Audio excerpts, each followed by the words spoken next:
Krishna cooking શોમાં તમારું સ્વાગત કરું છું। આજે આપણે સરસ મજાનું એકદમ ટેસ્ટી ટીંડોળાનું શાક બનાવીશું, એકદમ અલગ રીતે બનાવીશું। તો અહીંયા એક કઢાઈ લીધી છે, તેની અંદર 1 ચમચો તેલ નાખી દેવાનું। તેલ ગરમ થઈ જાય એટલે રાઈ નાખી દેવાનું, થોડું જીરું નાખી દેવાનું, ચપટી હિંગ નાખી દેવાની અને ચપટી હળદર નાખી દેવાની। પછી તેની અંદર સમારેલા ટીંડોળા નાખી દેવાના। પછી તેને અંદર મીઠું નાખી દેવાનું ટેસ્ટ પ્રમાણે। પછી તેને હલાવીને મિક્સ કરી દેવાનું।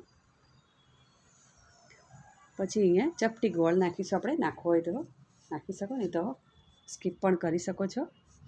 પછી તેને ઢાંકી દેવાનું છે થોડી વાર માટે અને ઉપર થોડું પાણી મૂકીશું, જેથી વરાળથી આપણું શાક સરસ મજાનું ચડી જાય। અહીંયા મેં શેકેલો ચણાનો લોટ લીધો છે, લગભગ 1.5 ચમચી જેટલો છે। પછી ટેસ્ટ પ્રમાણે મીઠું નાખીશું, આપણે ટીંડોળામાં મીઠું નાખીએ છીએ તે પ્રમાણે મીઠું નાખવાનું। અહીંયા અડધી ચમચી જેટલું આપણે લાલ મરચું લઈશું, તમે તીખું ખાઈ શકો તે પ્રમાણે નાખવું। 1/4 જેટલી હળદર અને ચપટી હિંગ નાખીશું અને 1 ચમચી ભરીને આપણે ધાણા પાવડર અને અડધી ચમચી શેકેલા જીરા પાવડર અને 2 ચમચી જેટલું દહીં લઈશું। બધી વસ્તુને સરસ મજાનું મિક્સ કરી લઈશું। તો શું તમે આ રીતે કોઈ દિવસ ટીંડોળાનું શાક બનાવ્યું છે? તો નથી બનાવ્યું તો જરૂરથી બનાવજો, ખરેખર બહુ જ ટેસ્ટી લાગે છે આ શાક। પછી તેની અંદર આપણે અડધી ચમચી જેટલી કસૂરી મેથી લઈશું, તેને મસળીને નાખી દઈશું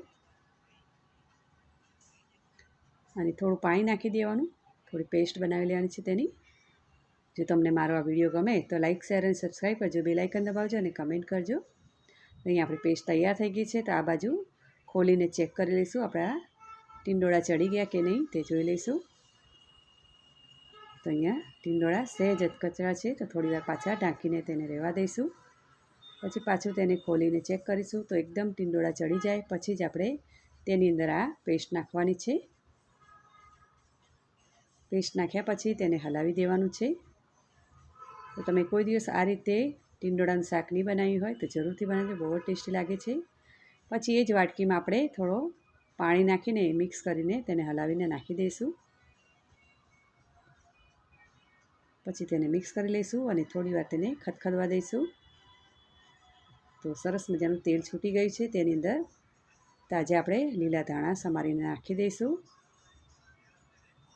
પછી તેને મિક્સ કરી લઈશું। તો આપણું સરસ મજાનું ટેસ્ટી ટીંડોળાનું શાક તૈયાર છે। તો તમે પણ આ રીતે જરૂરથી બનાવજો। તો અહીંયા આપણે સર્વિંગ થાળી તૈયાર કરીશું, દાળ, ટીંડોળા બટાકાનું શાક અને ટીંડોળાનું શાક।